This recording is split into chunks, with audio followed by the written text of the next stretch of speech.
20% DA October মাসে পাবেন এবং আমি অর্থ সচিবকে বলেছি, অর্থমন্ত্রীকে বলেছি যে পুজোর আগে অক্টোবরের বেতন দিতে এবং 20% অ্যাডিশনাল দিতে। পুজোর আগেই পুজোর বেতন সঙ্গে 20% ডিএ। অক্টোবরে সরকারি কর্মচারীদের 20% ডিএ। গতকাল ভবানী ভবনে পুলিশের অনুষ্ঠানে ঘোষণা মুখ্যমন্ত্রীর। পুলিশ কর্মচারীদের শুধু কর্মসংস্থান নয়, শূন্যপদ পূরণ নয়, অর্থনৈতিক অবস্থাও অত্যন্ত খারাপ। 7th পে কমিশনই পাননি। আমরা 7th পে কমিশন তৈরি করে দিয়েছি। আগামী কয়েক মাসের মধ্যে রিপোর্ট এসে গেলে 7th পে কমিশনও কার্যকর করে দেব। ভারত সরকারের সঙ্গে 42% ডিএ গ্যাপ ছিল। একদিনে পারবো না, সময় দিতে হবে। বাজেটে ঘোষণা হয়েছে 20% ডিএ অক্টোবর মাসে পাবেন এবং আমি অর্থ সচিবকে বলেছি, অর্থমন্ত্রীকে বলেছি যে পুজোর আগে অক্টোবরের বেতন দিতে এবং 20% অ্যাডিশনাল দিতে। স্বেচ্ছাবসর নেওয়া সরকারি বাস চালকের বাড়িতে মিলল বিপুল পরিমাণ টাকা। বীরভূমে পাথর ব্যবসায়ীর আত্মীয়ের বাড়িতে টাকার সঙ্গে মিলেছে টাকা গোনার মেশিনও। দেখতেই পাচ্ছেন, টাকা গোনার মেশিনও উদ্ধার হয়েছে স্বেচ্ছাবসর নেওয়া সরকারি বাস চালকের বাড়ি থেকে। আজ সকালেই সেখানে তল্লাশি অভিযান চালান তদন্তকারী আধিকারিকরা।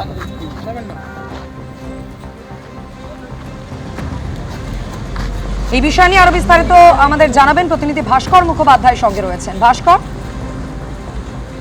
দেখো, আজ ভোর রাতে মোহাম্মদবাজার থানার দেউচা গ্রামের বাস স্ট্যান্ডে সেখানে মিনার মণ্ডলের বাড়িতে পুলিশ তল্লাশি শুরু করেছে। প্রায় 7 থেকে 8 গাড়ি পুলিশ যায় এবং এই বাড়িতে তল্লাশি শুরু করে এখনো পর্যন্ত সেই তল্লাশি চলছে। এবং আমরা যেটা জানতে পারছি যে এই বাড়ি থেকে বিপুল পরিমাণ টাকা উদ্ধার হয়েছে এবং টাকা গোনার মেশিনও সেখান থেকে উদ্ধার হয়েছে বলে পুলিশ সূত্রে জানা যাচ্ছে। কিছুক্ষণ আগে আমরা দেখলাম একটি ট্যাঙ্ক নিয়ে গেল পুলিশ এবং সেই ট্যাঙ্কটা বাড়িতে ভিতরে ঢোকানো হলো এবং যেটা পুলিশ সূত্রে জানা যাচ্ছে যে টাকাগুলি গুনে এই ট্যাঙ্কি রাখা হবে। এবার টাকার কত পরিমাণ সেটা কিন্তু এখনো পর্যন্ত পরিষ্কার নয়, যে কত কোটি টাকা বা কত টাকা উদ্ধার হয়েছে সেটা এখনো পুলিশ খুলে কিছু বলছে না।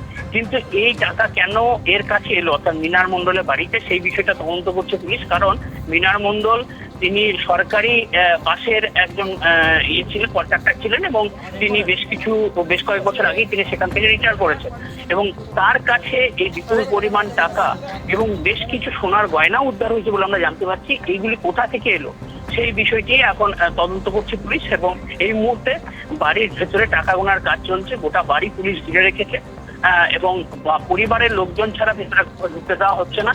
এবং এই টাকার একটা জানা যাচ্ছে যে এখানে একজন বিখ্যাত পাথর ব্যবসায়ী যিনি রয়েছেন, যিনি মূলত এই পাথরে যে ডিসিআর হয় অর্থাৎ ট্যাক্স তোলা হয়, যেটা তিনি প্রায় গত 12 বছর থেকে 13 বছর ধরে এই বীরভূমে ট্যাক্স তুলছেন এবং সেই ব্যবসায়ীরই আত্মীয় হচ্ছে এই মিনার মণ্ডল।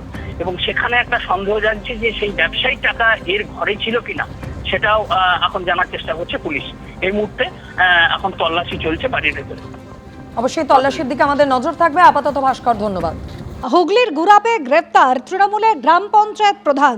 ধৃত 2 তৃণমূল কর্মী। তাদের বিরুদ্ধে 2021-এ ভোট পরবর্তী হিংসায় জড়িত থাকার অভিযোগ রয়েছে এই 3 জনের বিরুদ্ধে, যাদের আজ আদালতে তোলা হবে। সোমনাথ মিত্র আমাদের প্রতিনিধি রয়েছেন আমাদের সঙ্গে টেলিফোন লাইনে। সোমনাথ, 3 জনকে আদালতে পেশ করা হবে, ঠিক কি অভিযোগের পরিপ্রেক্ষিতে তাদেরকে গ্রেপ্তার করেছে পুলিশ? দেখো, যে 3 জন গ্রেপ্তার হয়েছে তার ভেতর গুরাপ গ্রাম পঞ্চায়েতের বর্তমান প্রধান চণ্ডীচরণ ঘোষ সহ 2 জন সক্রিয় তৃণমূল কর্মী শুভঙ্কর ঘোষ এবং শেখ আশরাফ উদ্দিন, এই 3 জনকে গ্রেপ্তার করেছে গুরাপ থানার পুলিশ। মূলত এদের বিরুদ্ধে যে অভিযোগ উঠে এসেছে সেটা জানা যাচ্ছে পুলিশ এবং বিজেপি সূত্রে যে 2021 সালে ভোট পরবর্তী হিংসায় গুরাপের এই এলাকায় বিজেপি কর্মীদের মারধর করা, তাদের বাড়িতে আক্রমণ, হামলা, ভাঙচুর সহ একাধিক অভিযোগ রয়েছে তাদের বিরুদ্ধে। এবং 2021 সালের ভোট পরবর্তী হিংসায় যেহেতু তারা ভয়ের পরিবেশ এবং সন্ত্রাসের পরিবেশ তৈরি হয়েছিল, তারা তখন অভিযোগ দায়ের করতে পারেননি এবং বর্তমানে রাজনীতি পরিবেশে যখন ভরসাহীন হয়েছে তখন তারা থানার দ্বারস্থ হয়েছেন এবং এই তৃণমূল নেতাকর্মীদের বিরুদ্ধে অভিযোগ দায়ের করেছে। এরপরেই পুলিশ তদন্তে নামে এবং নেমে এই 3 জনকে গ্রেপ্তার করেছে। আজকে তাদের চুঁচুড়া আদালতে পেশ করা হবে, এমনই কিন্তু পুলিশ সূত্রে জানা গেছে। ধন্যবাদ সোমনাথ। এবিপি আনন্দ, এগিয়ে থাকে, এগিয়ে রাখে।